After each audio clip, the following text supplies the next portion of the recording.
So I'll start with an old Buddhist tale this morning about the devil. You may never have heard a Buddhist tale about the devil before, which is not surprising because this is the first one, since we don't have the devil. Well, we do now. So anyway, the devil was having trouble messing with humanity. He wasn't as successful as he would like to be. There were too many people who weren't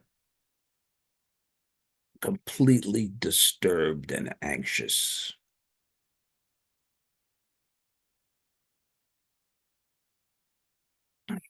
And so he went to all his minions of demons and he said, we've got to come up with a plan. We've got to do better at this about fucking up humanity's lives. There's too many of them who are still functional and happy and all those things. And so he had a contest amongst the demons who could come up with the thing that would completely decimate humanity.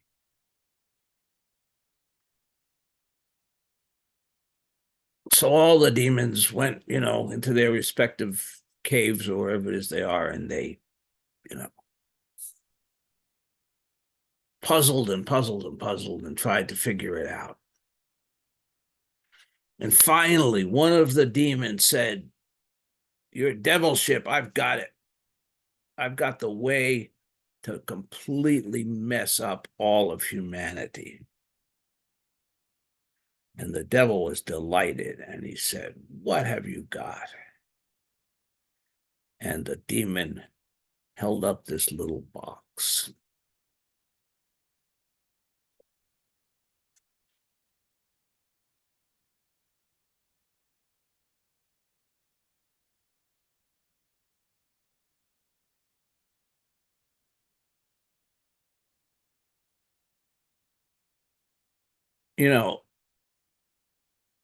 This one, are people familiar with the heart math technology? Heart math.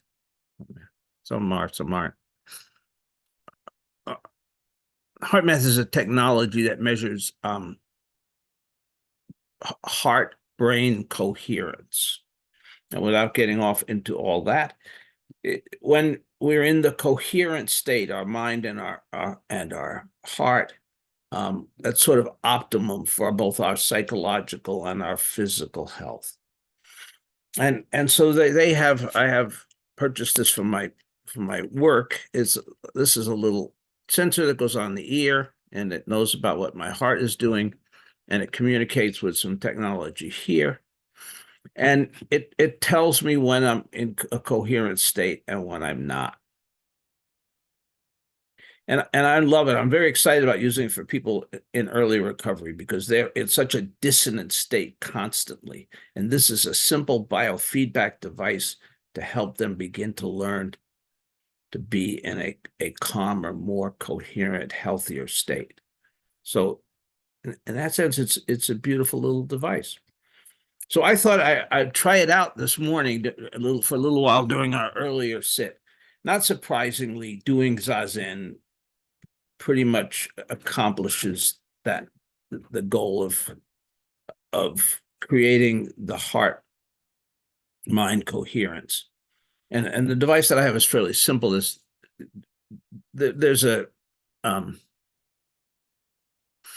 EKG readout, but mostly you're just seeing like there's three colors. There's green when you're coherent, there's blue when you're kind of, and then there's red when you're in a stressed state.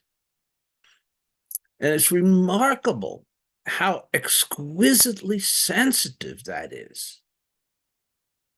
That if I have the least anxiety-provoking thought, and I think I could like sneak it by, it's like, oh, crap, here it is, I'm going to get rid of it. That thing turns red. It reads it immediately. There's an immediate change in my neurotransmitters and so on and so forth.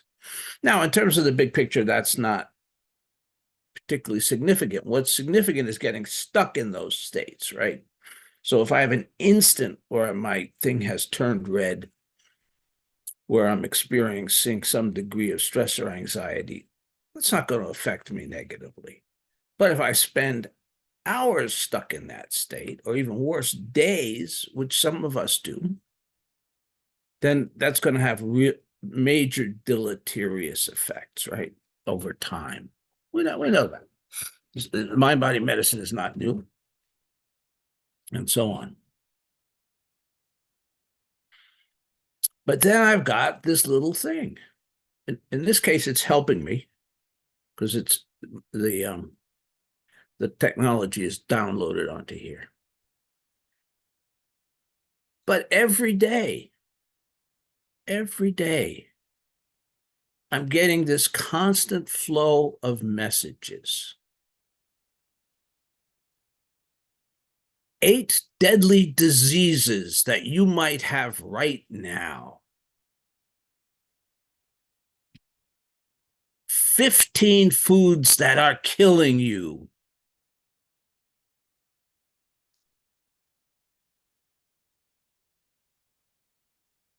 Right?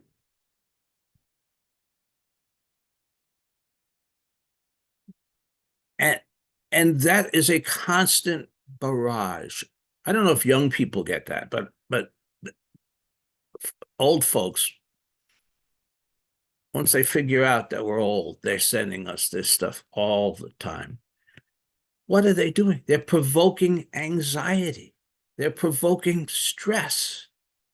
And they're doing it very deliberately because, thank God, they have discovered the very thing that will prevent all of these things from killing us.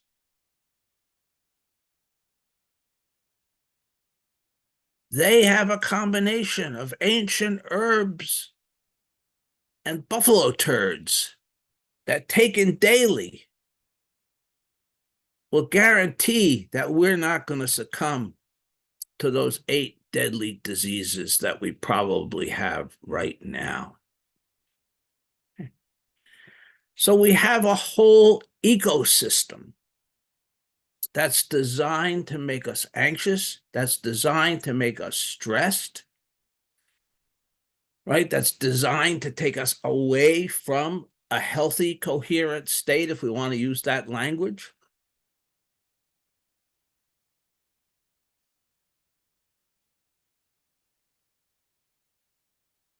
And of course, interestingly enough, when you're in doing Zazen, there you are, back in the green, right?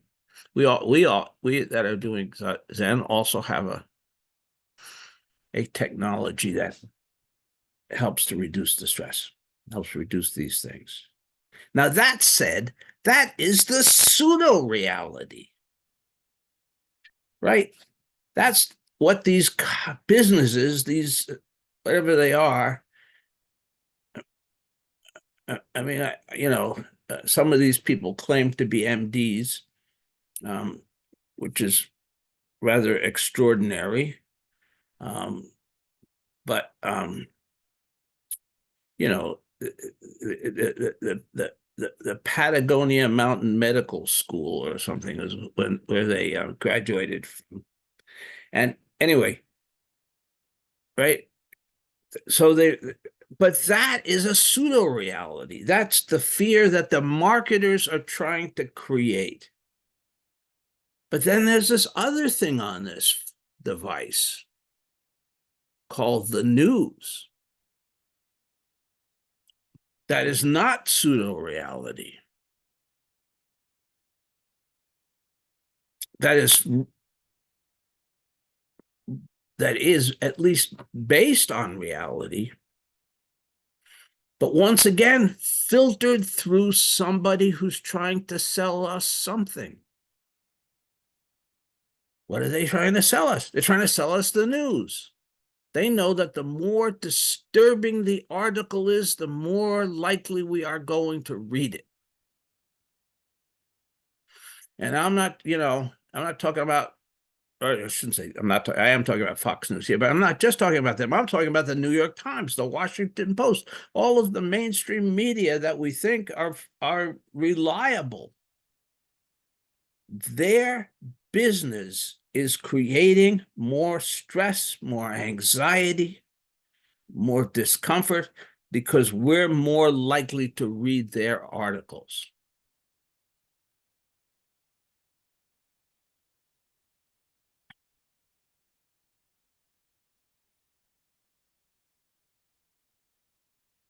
And so we are constantly subjected to these distortions of reality.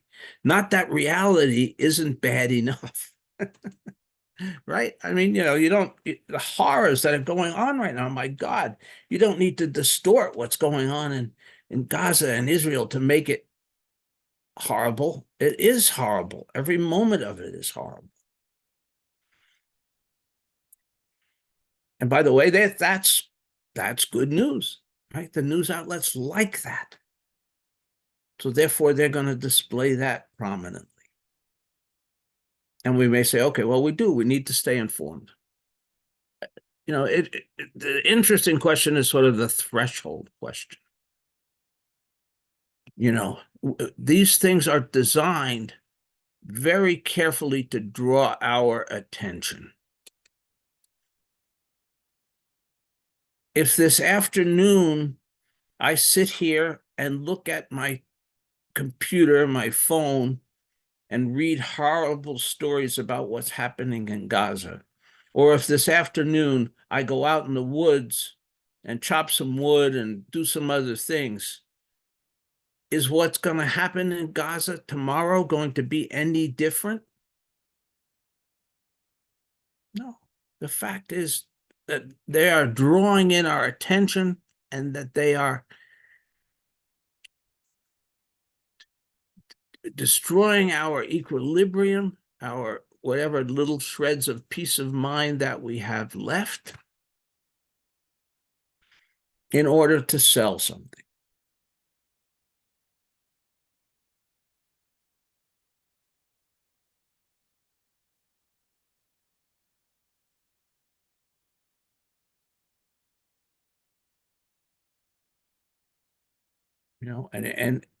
And the level of it, if there is, God forbid, something terrible happens and 5 people die in a fire in a tiny town in Siberia, we know about it immediately,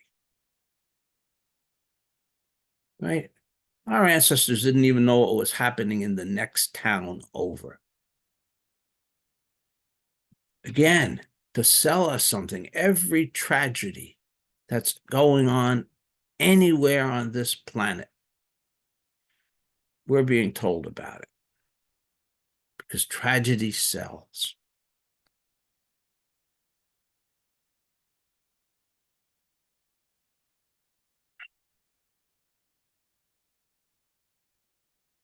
Now you may say, well, we're Zen practitioners. Zen practitioners are supposed to be awake, right? I mean, no one's told DeSantis about Bodhidharma. I mean, he was the original woke guy. He cut off his eyelids, I mean. He was more woke than anybody. I'm surprised that he hasn't been banned from the libraries. But anyway, so we're supposed to be awake. So, what gives here? What's Peter saying? On one hand, it's like, oh my God, this is all, it's terrible, and yet it's also contrived and made much more terrible. And it's designed to suck us in. It's designed to take over our attention. It's designed ultimately to harm us. Because again, back to that first premise of heart-mind coherence, it destroys any coherence that we might have. any health that we might have.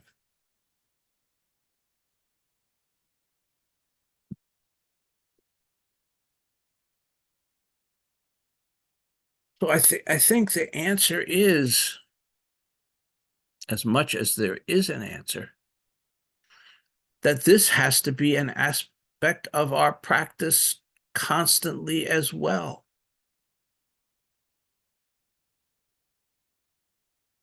You know, we're all trying to swim upstream in a mighty river. That, for those of us here in Maine, the Kennebec or the Penobscot, really powerful big river. And we're trying to swim upstream, which is incredibly tiring. But the minute we stop swimming upstream, we start getting swept downstream. There's no rest, right? There's no opportunity to stop paddling.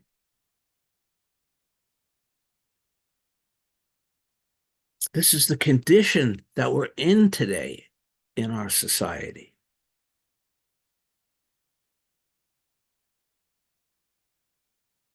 So part of our practice has to be to give us the way to stop paddling for at least some of the time.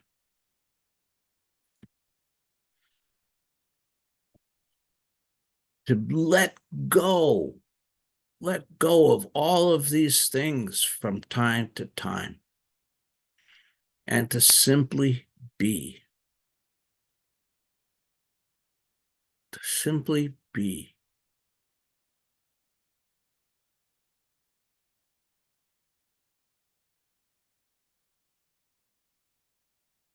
I was thinking about Bankei this morning and his teaching of the unborn mind, the unborn Buddha mind. And Bankei, who, for those who don't know, is a very famous Japanese teacher. But he was quite unconventional in that his teaching focused pretty much exclusively on this idea of the unborn Buddha mind. He said, we all have it. We all get it from our mother. We all have it. And he says, all we need to do is live in this unborn Buddha mind. And he has a thing like, if we could do that for 30 days, we'd be enlightened.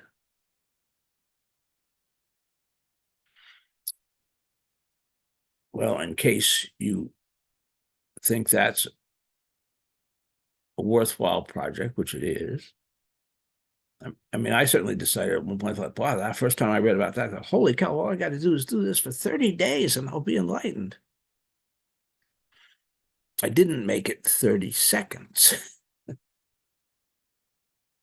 Remaining in the unborn Buddha mind. What's the unborn Buddha mind? It's just this.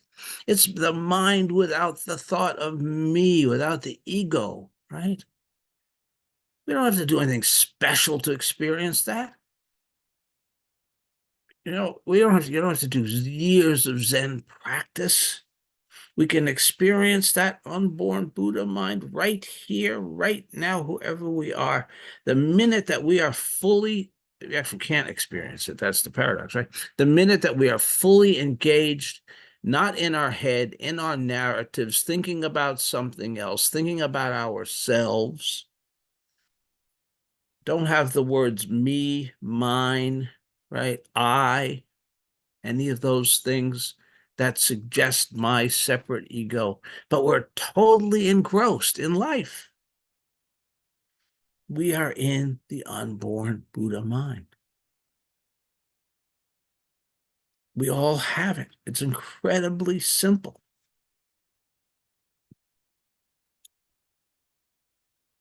And incredibly difficult, right? Simple doesn't mean easy. Because we get distracted constantly.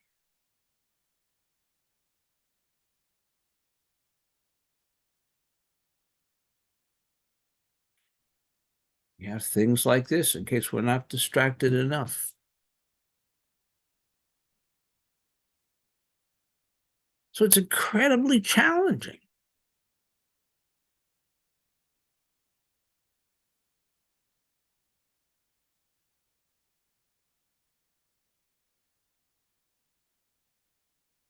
if we take the inference of what Banke is saying, we should be practicing all the time. And we can be practicing. We can be letting go of those things that are disengaging us and fully moving into those that engage us.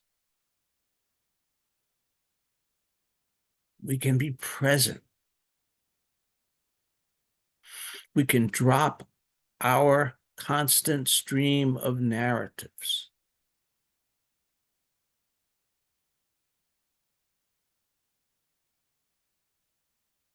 And to the extent that we're able to do that,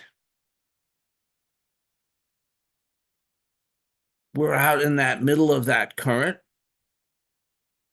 and we're not getting swept backwards.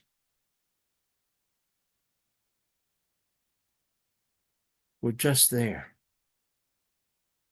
The current passes us, we pass it.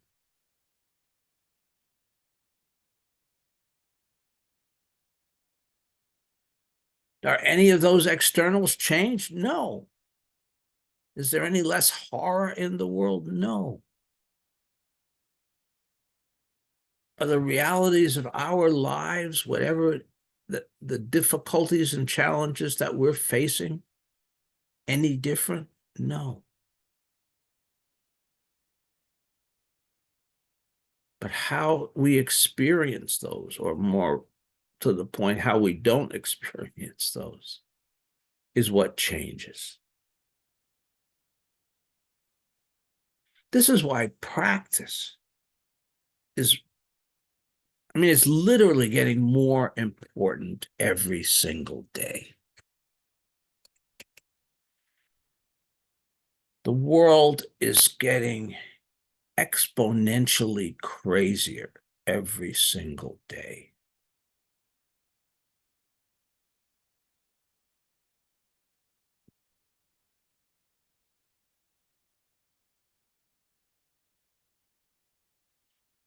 I mean, look at AI. I just got a thing from Joan Halifax. She and some other Buddhist teachers and others are putting on some kind of conference on AI.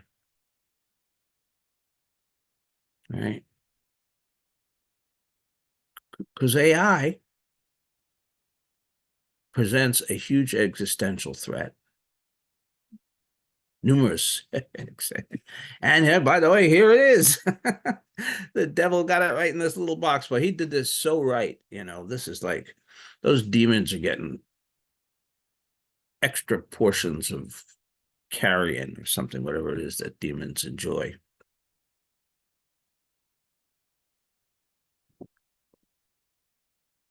Can't escape it.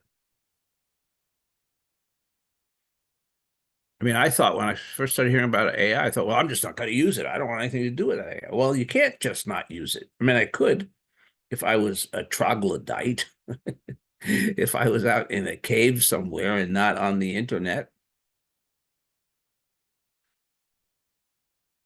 But as soon as I participate in this world, I'm participating in AI. It's everywhere now. How many years ago? 5 years ago, how many of you had heard about AI?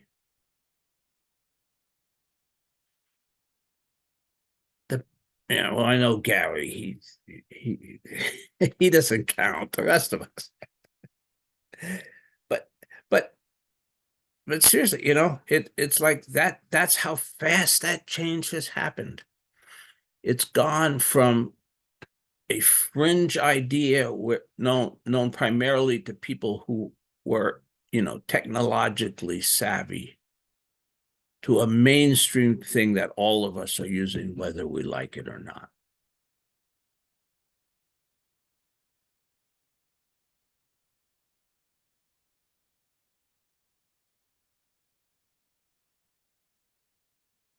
So if you think this world is crazy, you are right. If you think things are spiraling out of control, you are right. I come back to that often. That's the truth. Cannot escape that. but we can practice. We cannot get swept away by it. We can use Zazen, among other things.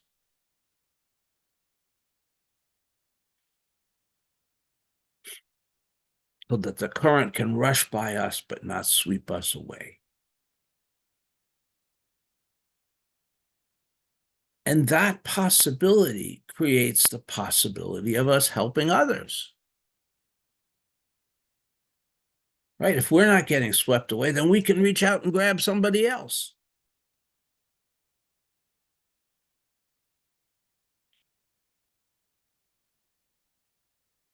We can help create islands.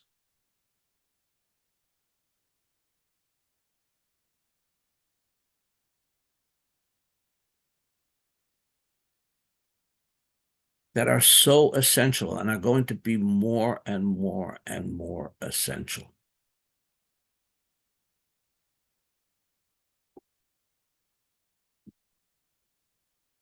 Because there's only so much that our human mind and our bodies can take.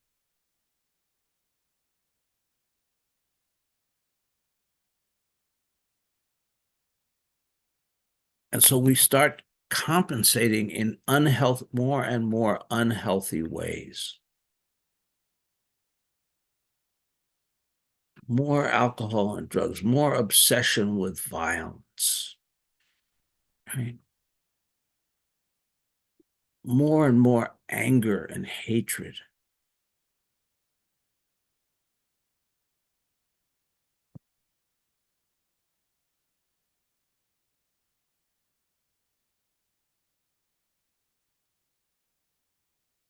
You know, I was reading something the other day that I passed through that was mentioning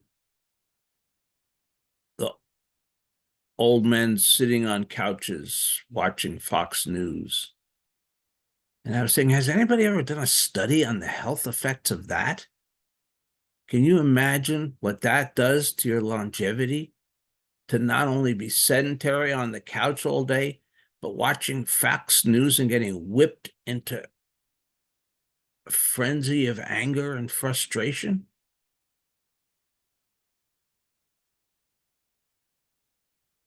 You know, I just can't even imagine what the health consequences of that are. But that's where a big chunk of our culture is headed.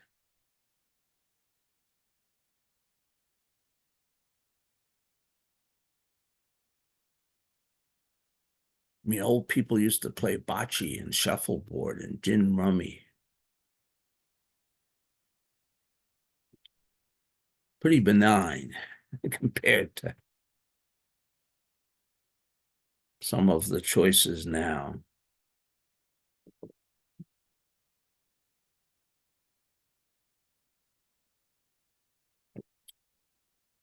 So here we are. Here we are together as a Sangha.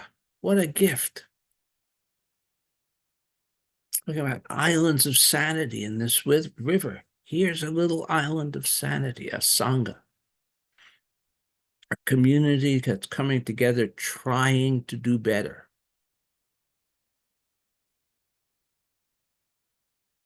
Trying to live well in the face of all of this insanity. Trying to manifest compassion and loving kindness.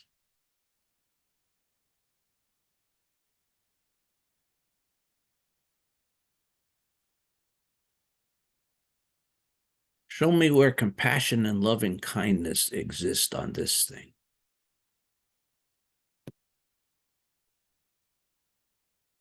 Which are the two most important qualities that we as human beings can exhibit, can manifest.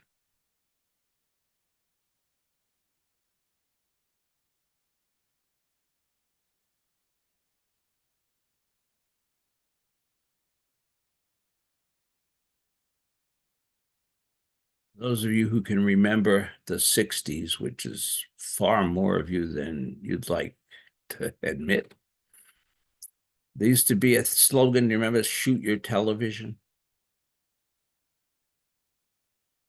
Now well, no, I don't know. Anybody even have a television? I guess some people do. But we got all now. It's like there's an army of these things coming at us. We can't shoot them fast enough. Those days, all we had was a television. All we had to do is turn that switch off.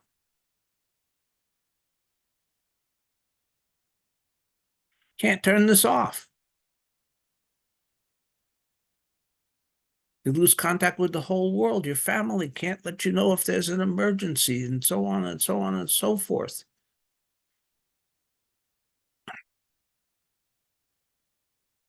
It's so pernicious. It's wormed its way into our lives in such a way that we cannot even turn it off. We used to be able to turn that television off.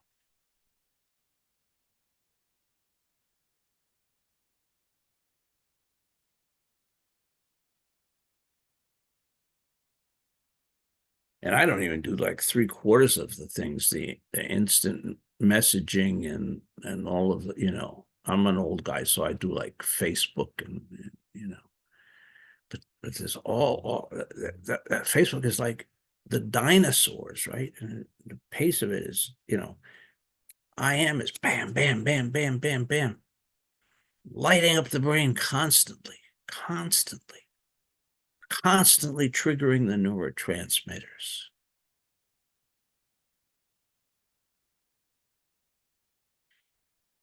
So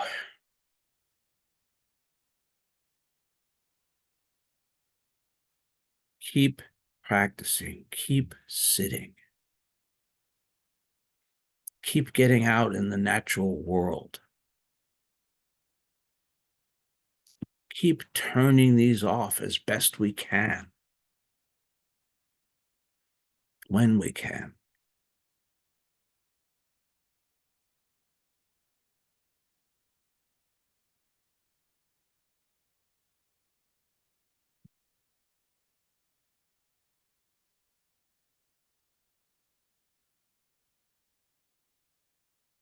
Peter Harris told a story a couple of years ago about a study that was done with college students in Utah. And they did a pre and post testing thing where they took the students out into the canyon lands, into the Utah wilderness. And they did some tests of their thinking ability and their creativity before they went out there and after they had spent whatever it was, 3 or 4 days out there. And they got a measurable improvement, a statistically significant, but still very small improvement. And then they redid the experiment.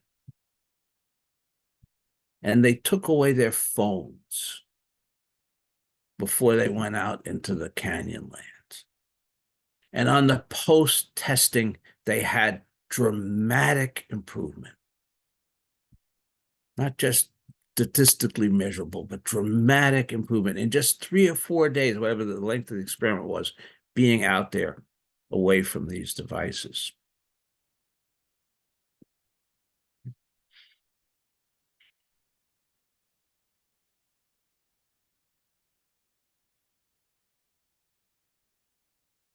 So we have our work in front of us. Thank you.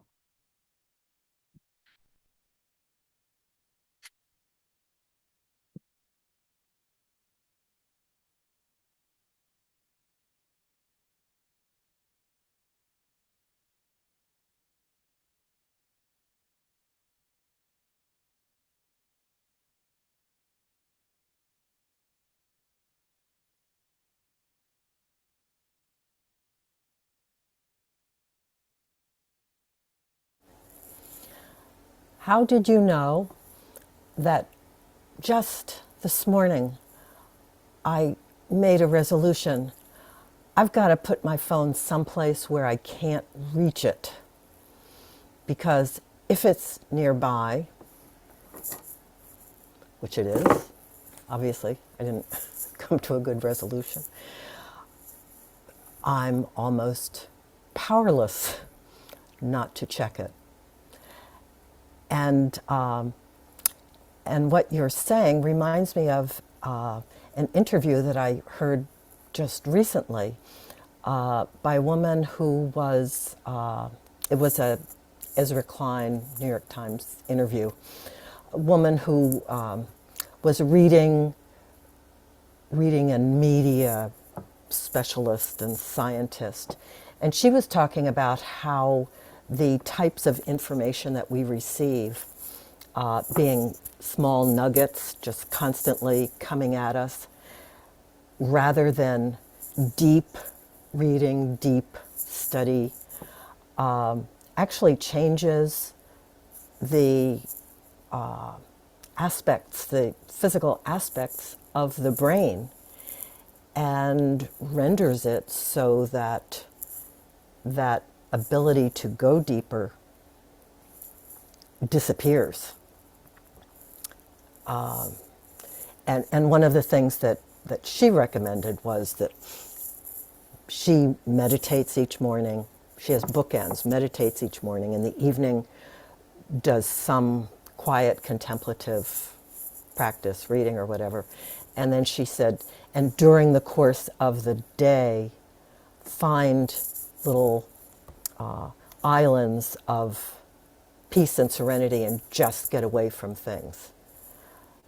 So interesting that what you're saying as part of our Zen practice is something that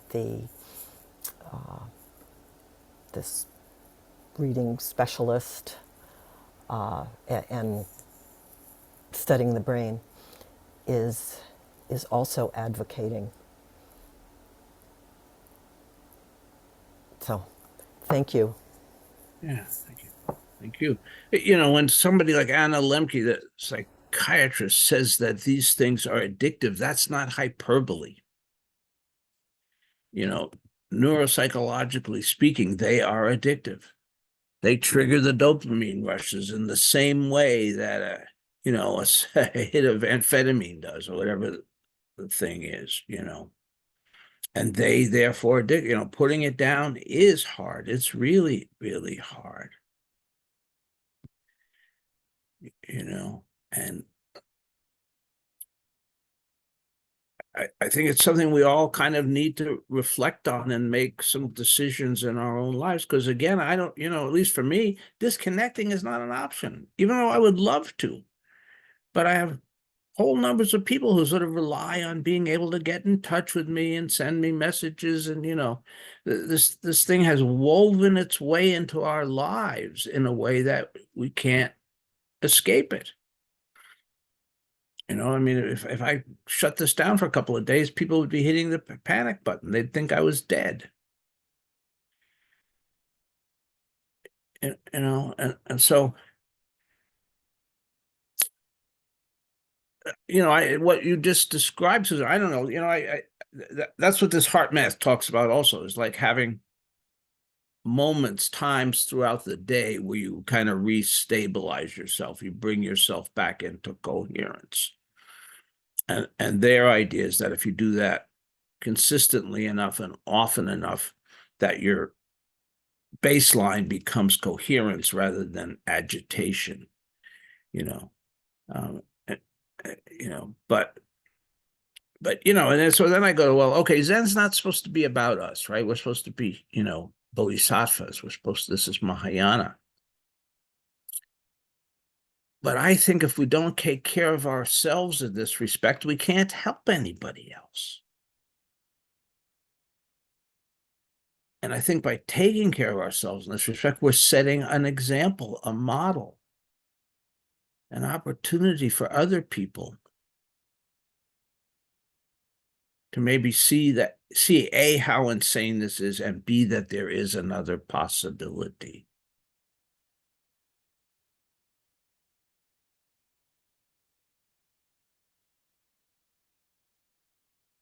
Speaking as someone who has a track phone and not a smartphone, I'm still bombarded. I am more wedded to email, I think, perhaps.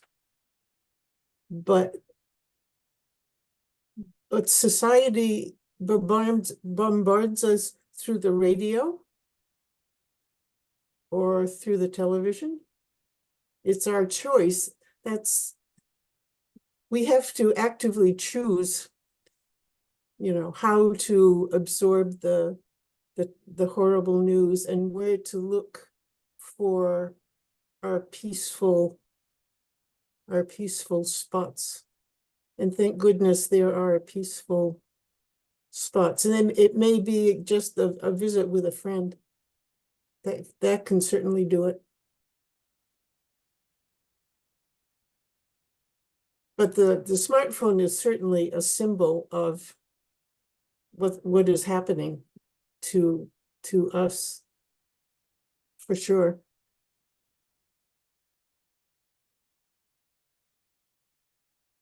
Yeah, well, I think what you're saying goes to the point. If we're not actively trying to get out of the current, we're going to get swept away. It's like there's not a passive option. There's not an option that says, well, I'm just going to ignore it.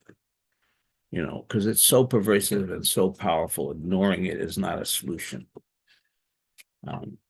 We've got to actively get ourselves out of the current.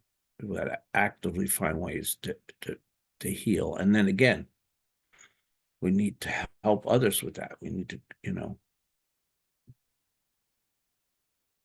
I think I'm connecting something Deborah just said and something you said before, which is compassion and loving kindness.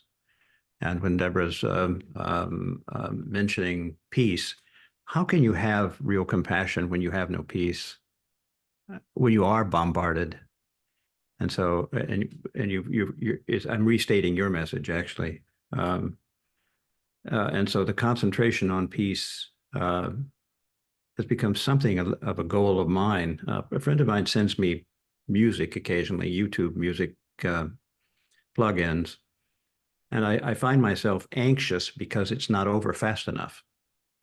And so what am I doing?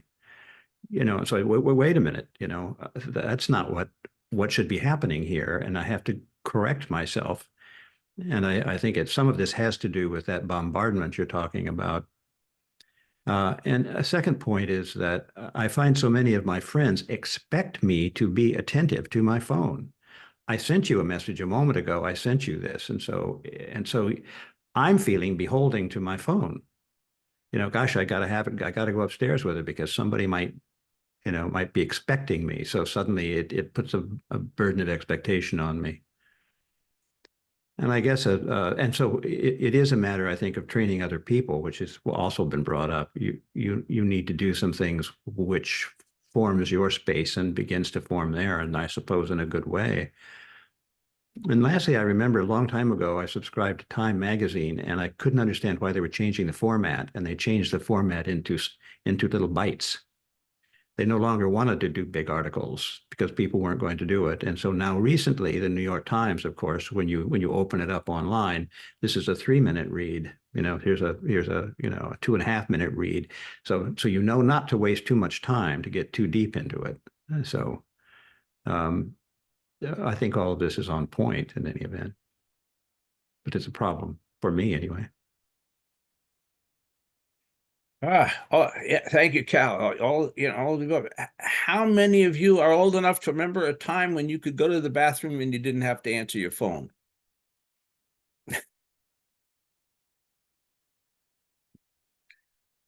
Can't escape the damn thing. However, there was a 2-year-old pounding on the door that wanted you out instantly. Well, yeah, that's true. This thing Susan said about that our brains are literally changing anatomically so that we are training ourselves to accept small bites and reject deeper dives. That's really scary. I mean, that is really, really scary and does track with what we're seeing in our society. You're right. The New York Times, how many minutes is it going to take to read the thing? So part of the problem is things are obviously so complex, that how do you choose to take a deep dive into anything? Because what about this? And what about that? So it's part of it is the overwhelm. And so it feels like maybe that relates to the choice to respect and savor intimacy. So, for instance, koan, just go there for a second. The idea is you give yourself the actual opportunity and freedom to engage intimately rather than and continue in a continual process or a respectful process rather than, oh, I got it, because whatever you got isn't the whole thing anyway. You can, but so so somehow, speaking to Susan's terrifying point, somehow maybe part of what we have to do is really respect diving deep without being hysterical about what we're diving deep into, because everything deserves a deep dive. That's kind of what happens to me. It's like anything you look at, it's like, we know it's just a bite. And so what about the rest of it? What about the rest of it? But maybe just settling into the human capacity to engage.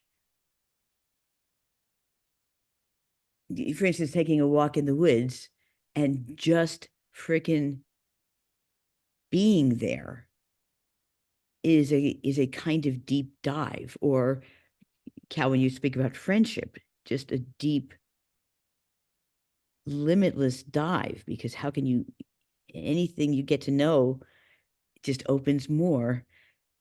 But to practice that, I mean, I just didn't even think about that. Practice that, respect that, rather than thinking we're accumulating information, making progress because we checked off this, and this in the little bites.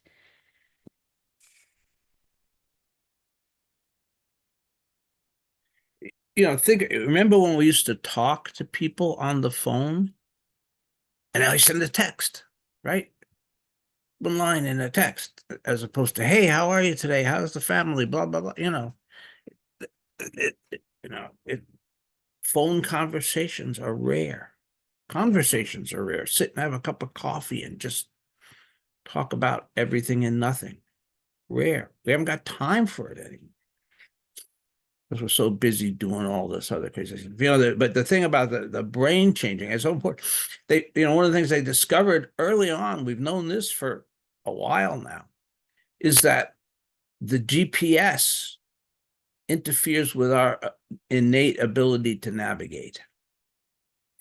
So that the more we use the GPS, the less capable we are of finding our way around without it. And we actually lose that ability. Those of us who grew up in the era of maps and compasses and all those sorts of things are probably retaining it better than the young people who never had that. All they've had is that GPS. They don't know how to move around the world without it. And they don't have the capacity in their brain to do so. Crazy.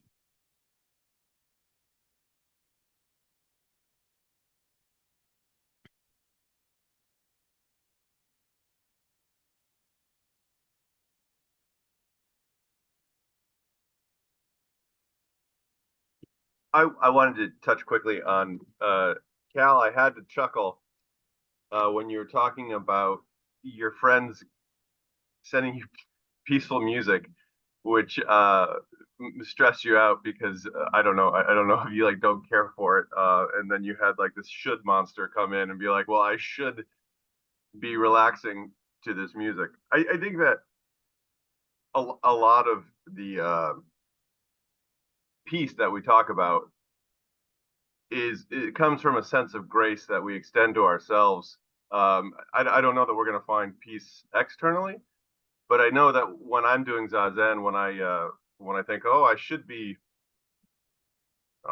deeper or less thoughts or something, the should that comes in, that's my cue to let me know that ego is rearing its ugly head, and if I start wrestling with ego, then I'm screwed. So, there's ego, and then I feel prompted to extend grace to myself, or so whatever I should, whatever the shoulds are, and then I'm listening to all this. I'm like, well, yes, we are products of our environment, and our environment is telling us, is giving us reward all the time, and faster and faster and faster reward that goes right to the human negativity bias, right? Which is always looking out for what's going to kill the ego. That's the ego's job. What's going to kill me? So, it's just like zinging us all the time with things that are essentially going to kill us. So in a way, it's rewarding for us to keep looking at these things and ingesting them, and then want to ingest more and more and more. And we can decry ourselves for that, and probably fall into it more, or say, well, of course, that's the way it is. That's the way my inherent negativity bias is, because I'm alive, I'm on this human plane of existence. And it doesn't mean you don't maybe do something differently with it. But I think the best way to do something differently with it is when you extend grace, well, insight on it, and grace for self that you're part of it. And with that, you'll have the spaciousness inside to do something different.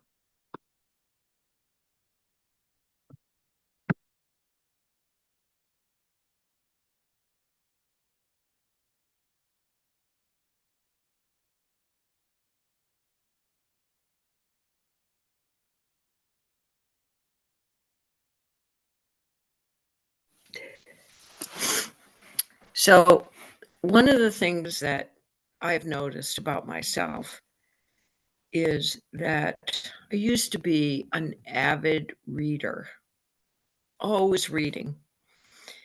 And what's been happening to me is I don't have as much patience with it.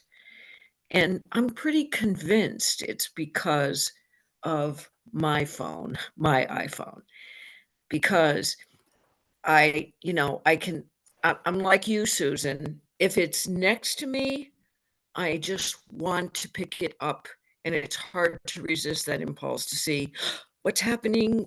Open the New York Times. What's happened with this? What's happened with that? And it does feel like my brain has changed. That it's harder for me to sit down and read a book because this information is coming at me so fast. So I've been having for almost a year and a half headaches, which I never had before. I mean, I'm not a headache kind of person. I never had migraines, anything like that. And I'm getting acupuncture, and it's finally giving me, some relief. But I'm realizing, I silence my phone now most of the time, so I don't hear the beep when there's a text, and I don't hear calls. And that's been a really positive thing for me. I'm also really concentrating on not overbooking myself, because the pain is getting less. I'm a little more focused on how to live a more quiet life. Um, but practicing Zen for me and being in the moment often comes because I'm involved in service in the, in an everyday way. I have friends I walk with, and we talk. We're not on our phones or anything else. We're out on our dirt roads or on our hikes, and we really talk to each other. Um, but sometimes for me, just getting out, getting in the car and going to the library or going to the grocery store and really being with the people that are in that world with me, talking to the cashier and those kinds of everyday sorts of things are really helpful. I find that really helpful to me. Just going out and being kind, is it's just kind of my way of living Zen. And and I'm, I am, working on, but I got my notice this morning that I had spent an hour more every day on my goddamn phone this past week, and it's just, ugh, I don't like it when I get those notices. I want to be getting better at it, So, um, but anyway, that's just kind of my input on this. And, it's scary to me, what Deborah, or what, whoever was talking about. Oh, I think it was you, Susan, about this, how it's changing. And I really believe it has changed my brain, and I don't like it. And so anyway, in the moment, I'm I'm just, doing what I'm doing, and I always have my thing. I'm not going to do it as much. I'm not going to open it up in the morning. And I don't stick to that commitment, but anyway, it's been really helpful to hear everybody this morning about this. Thank you. Thank you. So we'll close up, I think, at this point. I just want, something Kathy said reminded me that I talked about this a while back. I think it was the Netherlands, someplace in the Europe, they've created slow lanes in the supermarket so you can actually talk to the cashier. And if you're in a rush, you go in the fast lane. But if you have some time, you want to interact with a human being, So it's crazy that we have to create that device, but those interactions are important, they are important.